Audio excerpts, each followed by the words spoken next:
내가 영어과인가 수학과인가? 별이 올라갑니다.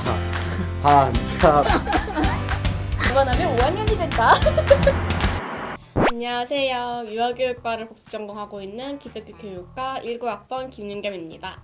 네, 안녕하세요. 저도 유아교육과를 복수 전공하고 있는 기독교 교육과 20학번 안세영입니다. 네, 현재 일본어과를 복수 전공하고 있는 신학과 18학번 김중석이라고 합니다. 아동보육학과 복수 전공하고 있는 신학과 4학년 오준호입니다. 보육학과 20학번 장은영이고요. 지금 아동 청소년 상담 융합 전공을 이수하고 있습니다. 신학과 복수 전공하고 있는 18학번 영어과 신윤서입니다. 네, 중국과 20학번에 재학하고 있는 김준기라고 합니다. 저는 현재 사회복지학과를 전공하고 있는데요. 저는 일본어과 걸어다니는 화석 17학번 일본 한수진이라고 합니다. 저는 현재 IT를 연계 전공하고 있습니다. 복수 전공이랑 입학할 때 선택한 전공 외에 하나를 더 이수해가지고 졸업할 때 학사학위를 2개 받는 것이 복수 전공입니다.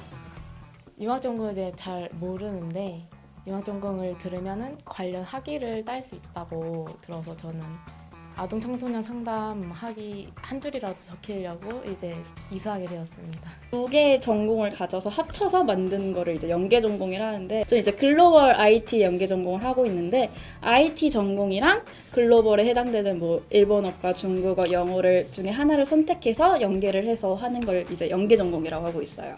저는 서울신대 포털 사이트에서 신청을 했는데 학생 신청 그쪽 들어가서 전공 신청 딱 누르면 복수 전공 신청이 있어요. 그래서 거기에 들어가서 본인이 원하는 학과 신청하면 됩니다. 네, 굉장히 간단하고 연계 전공 교수님이랑 이제 상담을 먼저 하고 해야 된다고 하더라고요. 근데 저도 생각해보니까 선 연계 전공 수업을 듣고 후에 신청을 했어서 아마 먼저 연계 전공을 들은 다음에 교수님과 이야기를 하고 전공 신청을 해야 되는데, 신청 일자는 복수 전공이랑 같은 날짜에 하면 되세요.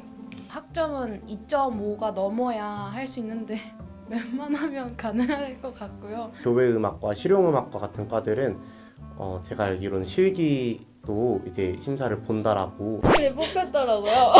신청하니까 됐는데. 저도 어떻게 된지는 잘 모르겠는데 그냥 하니까 되더라고요. 성적이 그렇게 낮은 편도 아니고 또 이제 학교 생활도 좀 그래도 잘한 것 같아서 된 것 같다 생각이 들어요. 내가 어떤 학과고 어떤 학과를 복수 전공하느냐에 따라서 조금씩 달라요. 그래서 교과가 130점을 들어야 되는데, 유아교육과를 복수 전공하면 일반 선택이 사라지고 유아교육과 수업으로 해서 160학점을 들어야 되는 걸로 알아요. 전공 선택 과목이 한 30학점 정도 줄어들고요. 그 일반 선택 과정도 한 6학점 정도 줄어들게 되고, 그렇게 줄어든 한 36학점 정도를 그 복수 전공하는데 사용하게 됩니다. 자기 주전공 40학점이랑 36학점을 추가로 더 들으라고 되어 있는데 그냥 36학점을 들으면 되는 것 같아요.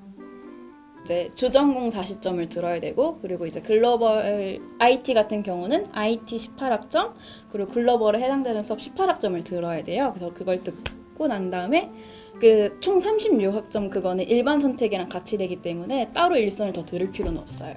다 다르니까 뭐 신입생 때 받으셨던 책자나 PDF 파일이 있다면 그걸 참고해 보시고, 아니면 과사에 전화해 보시면 과사는 만능입니다. 준비할 것도 없고요. 그냥 신청 기간을 잘 알아두면 좋을 것 같아요. 저 같은 경우는 신청 기간을 누가 알려줄 줄 알고 아무 생각 없이 있다가 아는 분이 신청 기간 지났는데 해가지고 해가지고 한 학기 늦게 시작을 했어요. 그래서 미리미리 확인해 보시면 좋을 것 같습니다. 학점 유지. 네, 공지 자주 확인하는 거. 거의 학기 끝날 때쯤에 신청하라고 연락이 와요. 뽑히기 위해 준비한 건 따로는 없는 것 같고, 그냥 마음가짐이랄까, 그런 미래에 대한 계획을 세우는 것이 좀 중요하다고 생각합니다. 미리 수업을 들으면서, 그러니까 교수님이랑 되게 친해져서, 교수님 제가 이걸 할 건데 할 수 있을까요? 이러고 약간 교수님이랑 조금 많이 상담을 하면서 준비를 했던 것 같아요. 조금 그 전에 수업들을 많이 좀 들어두긴 했어요. 좀 계속 무리해가면서 18학점 계속 듣고, 방학 때는 계절학기를 들으면서 계속 좀 나중에 이게 꼬이지 않도록 시간표 커리큘럼이. 상담이나 심리에 관심이 많았는데 학교에 이제 관련된 과목이 뭐가 있을까 찾아보다가 융합 전공을 알게 됐어요. 교회 영유아부 교사를 하고 있어요. 이제 성경학교 시즌에만 프로그램 많아지고 그게 아니면 다시 줄어드는 걸 보다 보니까 이제 언제든지 영유아부나 유치부에서 사용할 수 있는 프로그램 만들고 싶다는 생각에 그 비전이 일본에서 목회하는 것이기 때문에 일본어를 좀 배우고 싶어가지고 konnichiwa 싱가포르에 만난데이를 주하지만고 김충석도 모지마스. 오. 학교 생활을 하면서 믿음이 자라나면서 아 나는 어디로 가야 할까? 하나님이 원하시는 길로 가고 싶다. 어떻게 해야 할까? 이렇게 생각을 하다가 뒤늦게 이렇게 복수전공 신청을 하게 됐습니다. 일단 아이들을 보면은 너무 사랑스럽습니다. 이렇게 케어하고 어린아이들한테 복음을 전하는 그런 목회자가 되겠다는 꿈을 갖고 있는데 그러기 위해서는 아이들을 먼저 알아야겠다라는 생각에 언어라는 거는 메리트가 그다지 크지가 않다고 생각해서 복수 전공을 할까 뭘 할까 하다가 IT가 복수 전공을 선택이 안 될 때여서 IT가 조금 미래가 좋지 해서 이제 그래 그럼 IT를 연계 전공하자. 비싼 등록금을 내고 두 가지를 배울 수 있다. 졸업할 때 학사학위가 2개 나오는 게 아무래도 가장 큰 장점인 것 같고. 맞죠. 진짜 학교 다니면서 어차피 학교 다니는 그 시간에 내가 하고 싶은 걸 하나 더 찾아서 같이 해나갈 수 있는 게 살짝 시간 절약도 되고 아 이건 이래서 그렇구나 하는 지식적인 열림, 깨달음도 있었고요. 글로벌 쪽 해당되는 학과들이 제일 좋아요. 왜냐면 그냥 자기 주전공을 들으면 18학점이 채워지기 때문에 연계 전공에 해당되는 IT나 뭐 경제 이런 거만 18학점을 들으면 돼서 조금 복수 전공에 비해 손쉽게 따갈 수 있다, 취득할 수 있다는 게 장점. 얼굴 익히면서 몰랐던 친구지만 이렇게 친해지는 게 장점이었고요. 힘들죠. 두 마리 토끼를 잡는 게 쉽지 않더라고요. 그러니까 개강하고부터 기말고사까지 과제로 달렸어요. 과제하고 팀플하고 시험 보고 네 그것만 빼면 좋습니다. 정말 한 줄만 쓰입니다. 약간 여기는 학위가 나오는데 저희는 학위가 따로 나오진 않고 융합전공은 정보가 많이 없어요. 그래서 교수님도 누가 하시는지 모르고 이 수업이 어떤지도 모르니까 그런 거에 대한 정보가 부족한 게 인맥이 약간 낮거나 없으면은 일단 듣기엔 좀 힘들 것 같다? 좀 그런 생각이 들었어요. 홀로 이렇게 외롭게 강의실에 앉아 있는 시간들이 많아서 그런 경우에서 외로움들이 조금 있을 수 있고요. 기존교육과 친구들이랑도 이렇게 많이 친하지가 않아서 학교를 잘 안 가다 보니까 아무래도 SNS밖에 DM을 주고받지는 않지만 그래도 스토리로 이 친구가 뭐가 있구나 그냥 이 정도. 자기네들끼리 조금 야 이거 어떻게 해? 뭐야 이거 혹시 아세요? 막 이러고 질문하다 보니까 친해지더라고요. 그 외국어를 전공하다 보니까 좀 회화 수업이 있거든요. 그 회화 수업을 좀 일찍 하는 게 좋다고 생각해요. 왜냐면은 좀 학생들끼리 소통을 시키는데 그렇게 소통하는 과정에서 친해지는 경우가 많았기 때문에 그게 좀 후회가 되고 동아리 활동 같은 것도 했었으면은 저 이분이랑 친해지고 싶어요 하니까 그분이 연결다리를 해주셔가지고 이제 자매분이죠. 저 친해지고 싶어요 하니까 저도 친해지고 싶었어요 이래가지고 너무 좋다. 그래서 줌으로만 보다가 밥을 같이 먹었어요. 저는 이제 교수님과 조금 친해지기 위해서 질문을 정말 많이 했던 것 같아요. 주제를 주셨는데 뭐 어떻게 해야 될지 하나도 모르겠는 거예요. 어떡하지 하다가 그냥 교수님께 교수님 무슨 말인지 모르겠습니다. 물론 풀어서 썼지만 너 그럼 다음 주에 수업 끝나고 내 연구실로 와라 이렇게 해주셔가지고 그때부터 과제를 또 시작해가지고 A프를 받았다. 진짜요? 역시 교수님이랑 친해지는 게 답인 것 같긴 해요. 친해지려면 질문을 많이 해야 되는 거겠죠? 맞아요. 시간표를 되게 잘 짜야 돼요. 계획적으로. 이게 겹쳐요 많이. 일단 공강은 포기하셔야 하고요. 1학년 1학기부터 계속 꽉 채우면 되지 않을까요?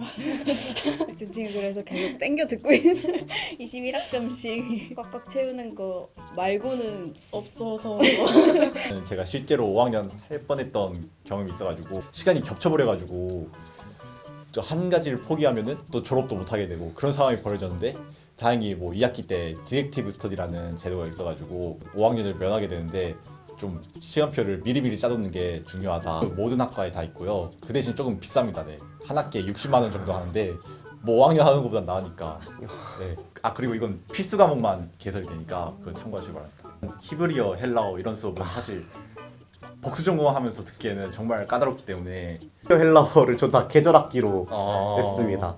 진짜 잘했어요. 네. 솔직히 저는 이미 5학년을 다니고 있는 사람으로서 자만을 하면 5학년이 되더라고요. 그게 제일 중요해요. 자만심이 없어야 되는 것. 자신감은 있대, 자만감은 갖지 말자. 자만하면 5학년이 된다. 저는 이제 1학년 때 약간 많은 선배들이 그러잖아요. 1학년 때 놀아라. 놀아도 된다. 최저학점 들어라. 네. 제가 15학점을 들었어요. 그래 15학점 들으면 되겠다 이러고 했는데 제가 어느 순간에 연계 전공을 하고 마지막 학기에 거의 10학점을 수업을 듣고 있고 미리미리 졸업 자격 요건을 채우고 학점도 한 1, 2학년 때는 무조건 18학점 듣고 왜냐면 내가 나중에 가서 복수 전공을 할 수도 있고 연계 전공을 할 수 있고 뭐 어떻게 할 줄 모르는 거잖아요. 그러니까 그렇게 안 하면 저처럼 됩니다. 솔직히 고민한다는 것 자체가 하고 싶은 마음이 있는 거니까 맞죠. 그 마음에 반응하시면 당신의 마음에 반응하세요. 저 가장 빠를 때 어릴 때부터 신청하면은 맞아요. 너무 늦게 시작했어. 그래서 5학년 위기. 일단 대학교에 들어와가지고 무조건 한 전공만 들으라는 법은 없거든요. 여러 가지 전공을 한번 들어보면서 이제 자기만의 지식도 쌓고 이거 하고 싶다라는 생각이 들면 신청할 수 있단 말이에요. 그런 이수하기까지 과정이 쉽지는 않으니까 자기가 좀 책임감 있게 학점을 다 채우겠다라는 마인드로 신청을 해주셨으면. 무턱대고 겁내지 말고 한번 신청했으면 좋을 것 같아요. 복수 전공하면 전공이 더 빨리 와요. 바빠가지고 금방 종강이더라고요. 기교과만 할 수 있는 복수 전공이 딱 유아교육과니까 우리만 가질 수 있는 그 특별한 걸 다 같이 누릴 수 있었으면 좋겠습니다. 저는 강력 추천하고 이게 목표가 뚜렷하지 않으면은 확실히 저도 그랬지만 언제든지 흔들릴 수 있어서 그런 거에 대해서 분명한 의식을 가지고 하시면 좋겠습니다. 고민이 된다. 어떻게 해야 될지 모르겠다 싶으면 한번 일반 선택으로 미리 들어보시고 되게 괜찮다 싶으면 또 신청하셔도 되고. 몰라도 교수님들이 그래 너는 이미 마이너스 10 정도의 소진일 테니까 그래 내가 끌어줄게 약간 이런 느낌으로 하나하나 진짜 천천히 해주셔서 나 IT 아자도 모르고 나 할 수 있는 게 엑셀, 파워포인트 막 이런 거밖에 없는데 내가 저런 걸 해서 좀 물을 흐리는 게 아닐까라고 걱정하시면 no problem. 진짜 다 못해요. 아무도 못해요. 나중에 해볼까 하다가 한 3학년 되면 저처럼 돼서 5학년이 되어 있어서 너무 오래 걸리니까 일단 해보고 안 맞으면 취소도 할 수 있고 그럼 취소했다 해서 그 학점이 막 0으로 날아가는 것도 아니고 그게 다 일선으로 넘어가기 때문에 고민만 하다가 늦추지 말고 그냥 일단 해보는 게 제일 좋을 것 같아요. 주저하고 있는 당신 지금 나를 신청하십시오. 맞아요. 혹시 몰라 이렇게 이거 보고 딱 신청했는데 만나는 거지. 그래서 그러면 아는 척도 해줘. 그러면 이제 밥 사준단 말은 못 하겠다. 커피. 커피 좋아요.